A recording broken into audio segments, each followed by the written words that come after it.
Thanks, Sam, for tuning into Sims Workshop. Hope you're all having a wonderful day. So, today we're going to be discussing Ace of Shades by Amanda Foody. This is the first in her Shadow Game series. I liked it, but I didn't love it. Let me preface that by saying that. I did listen to this book as an audiobook, and when I finished the audiobook, I thought it was amazing. I really, really loved it when I was finished it. But as I sat with it and as time has passed, I don't love it as much as I did. Because now that I'm like, I sat, I read my reviews, and I thought about it, and I was just like, she could have done more. Now, I think one of the best things, and a lot of people may disagree with this, especially from what I've seen in the reviews on Goodreads, many people will disagree with this. That's okay. I liked N. For me, N was probably my favorite part of the novel because she goes on such a journey. She gets this letter from her mother, or a note from her mother, saying, if I'm not home in 2 months, I'm dead. Now, her mother has gone to New Rains, which is called the City of Sin. So, and she arrives in New Rains with her stuff and a travel guide on this City of Sin. First of all, I think that's so kind of adorable. She's going to the City of Sin, and she has a pocket travel guide. She's like, I'm not going to get into any mischief here. I just want to find my mother, and this is going to help me. She's really snobbish. She's a proper lady in etiquette school and lady school, learning to be a dancer because that's what her blood trait says she's supposed to be, a dancer. And she finds Levi, who her mother said was the only person to trust.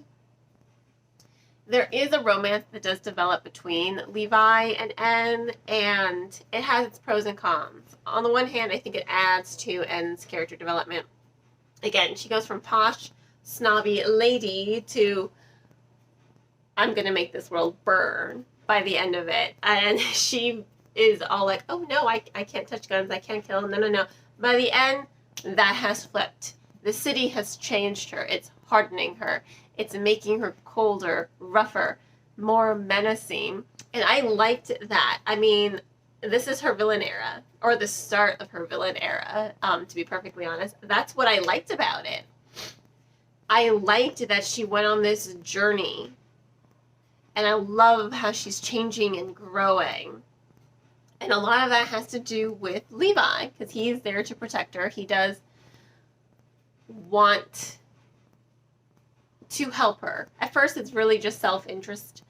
He just wants the coin she's going to offer him because he has a lot of debt and he's put a lot of people that he's supposed to take care of in danger because of that debt,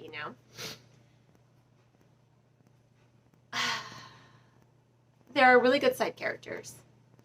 Lola has become N's best friend near the end, even though she tries to kill her right at the beginning. And Bianca, who is the villain you love to hate. I hate her, but I love hating her because she's such a good villain.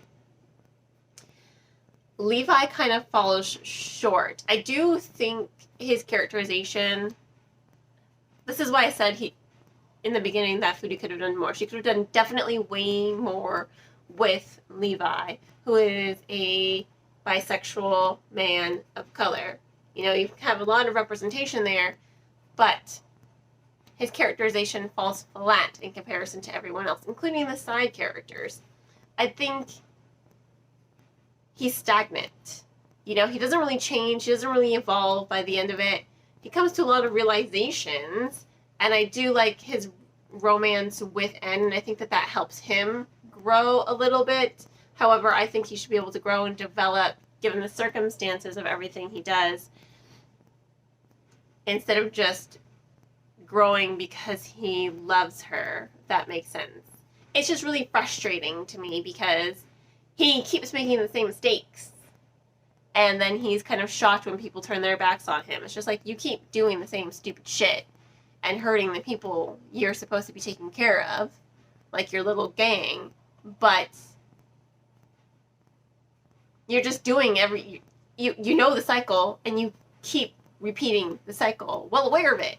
And that's really frustrating to me. And I think that's what really makes him stagnant as a character, instead of allowing him to grow. Because you can definitely tell he's a complex character, but I don't think Foodie does anything with the complexities of his characterization. And that's what frustrates me.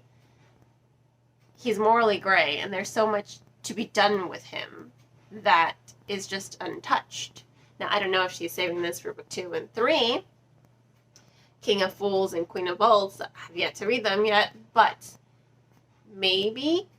We'll see. We shall see. I just think there's more that could have been done with his character. I also think the magic system, the blood traits, I do like how diverse it is. You know, you can have a blood trait in dancing, acrobatics, and counting. Not just illusions and then, you know, your standard elemental magic. There's more to these blood traits. So I would have liked a little bit more on the development on that, a little bit more history. I will say the epigraphs from the City Guide starting every chapter, I did like the epigraphs there. That did give some history without bombarding the pacing of the story and slowing it down. That I did like, and I did appreciate it. But overall, I think there could have been more done with the book. It has a really good pacing. I do love the atmosphere. I love the casino feel. I like how dark it is, because it really is dark. I do like the magic system. I wish a little bit more of it had been developed. And I do love N as a character. I know a lot of people don't, but I personally did. I love how she goes. She's entering her villain era, and it's kind of amazing. But when the second protagonist in the story, your second main character, Levi, just kind of feels stagnant, it kind of brings down my love of the book, unfortunately.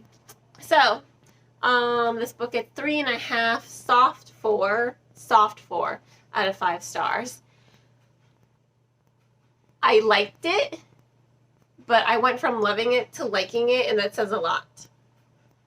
But, you know, to each their own. If you want to go ahead and check out a copy yourself, I will, of course, include links in the description below. And on that note, I hope you all remember to like this video, subscribe to the channel, and share it with all your book loving friends. You can also become a supporter on Buy Me Coffee, Ko-fi, Patreon, by purchasing one of my handmade candles or following any of my social media platforms. I hope you all have a wonderful rest of your day, and as always, happy reading!